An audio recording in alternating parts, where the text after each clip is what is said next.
Life is not easy. It is not. Don't try to make it that way. Life's not fair. It never was. It isn't now, and it won't ever be. Do not fall into the trap, the entitlement trap, of feeling like you're a victim. You are not. Get over it. Get on it. Those things are more rewarding when you break a sweat to get them. We overanalyze because we're unsure. Time costs lives. Growth only comes through pain. No pain, no gain. It's the same in life. Tough love gets the job done.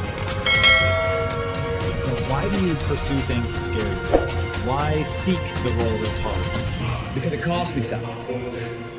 Because it costs. It comes with a price. It's not really a risk unless you can lose the fight. But when you do, you get stronger. You get more aware. You get more respectful of yourself and that which you fear.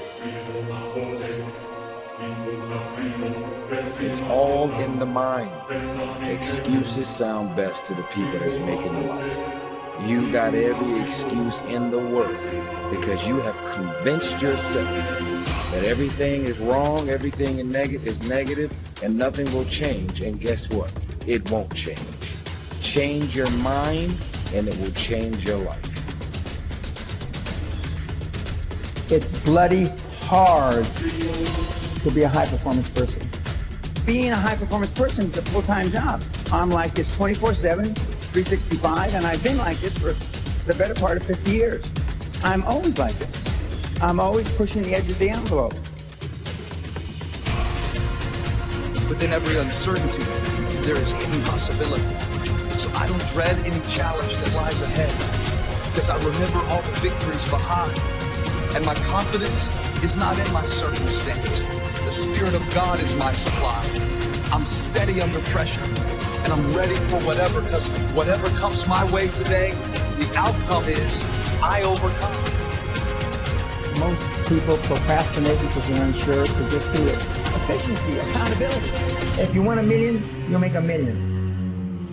Service and the significance that you bring to your service is that which is lasting. Here's the key. Learn from every mistake. The real truth is that service and significance equals success.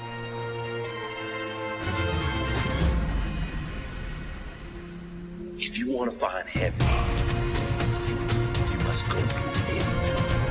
If you want to find growth, you must first go through resistance. Go through pain. You have to go through hell to get the results. Go through hell to get to your heaven. I cannot grow without pain. I will not grow without pain. Pain is my friend. Pain is my gift from the gods of growth. Pain is my employee. I order him to give me more. He isn't working hard enough. He must give me more in order for me to grow. See, sometimes we think the pain is what controls us. It's actually our subconscious mind. That if we ever tapped into that, that's what dictates most of our lives. Because see, pain is tricky. Because if you don't control pain, think about what you do at the moment you feel that, right? It's back to the two sides of pain, the two sides of pain. See, at that point, I feel like a victim when you fall. What makes your mentality change? If there's a great situation or there's a bad situation, how do you dictate that based off the level of pain? I think that's where we get in trouble. So when I started cycling, when I started going to see these doctors, I realized that I turned my greatest pain into my greatest achievement. But sometimes, your greatest pain ain't about you. It's about a greater purpose. I believe it. Once you become obsessed with something, obsessed, it's okay to be unbalanced for a while. It's okay. Don't be all this stuff people say, you gotta be balanced. Then you get balanced once you become great. And then you help other people become better from you being the best in the world. I'm trying to be the best I can to give you the best that I am. And it takes being fucking obsessed to where people think you're crazy. Become obsessed with being great. It changes everything. That as you go through the challenges of life and you look at it and embrace whatever comes to you, don't run from it. Step toward it. Don't try and duck it like most people do. See, most people want it easy. See, easy come, easy what? Easy go. How you gonna show power if you're not up under attack? How you gonna show resistance if something's not trying to pull you over? Resist, resist. Stop being neutral and stop being indifferent. Resist. Take a stand and resist.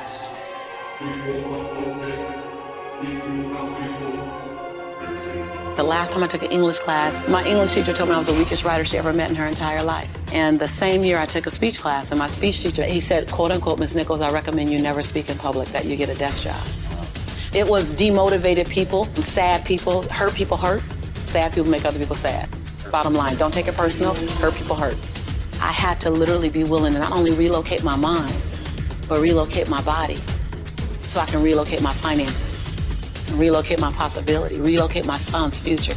I was very clear the future my son was gonna have if I didn't do something. And I was not subscribing to that, not on my watch. So I was willing to be radical. See, most people want the convenience of transformation without the inconvenience.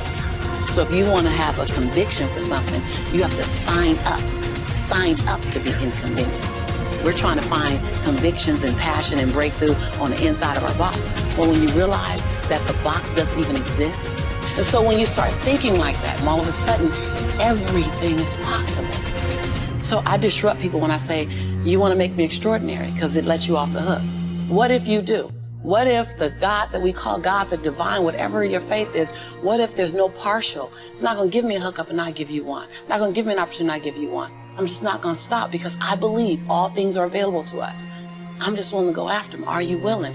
And then that is so disruptive because then you got to make a decision. Because it's easier to live inside the parameters of, well, as a black woman, well, as born and raised in South Central, well, I'm dyslexic. I wrote 7 books, I'm dyslexic. I'm not perfect. What I do really well is I manage my imperfection well. And so we're all waiting for perfect. It's an illusion that will never come to you, and it's an excuse to never show up and play.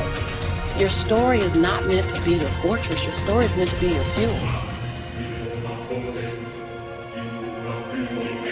This is quite a young audience, and I think the reality is the thing that I spend most of my time on is trying to get people to understand that patience is a very important variable of success, and more importantly, that I believe the far majority of people in this room do not have a great relationship with time.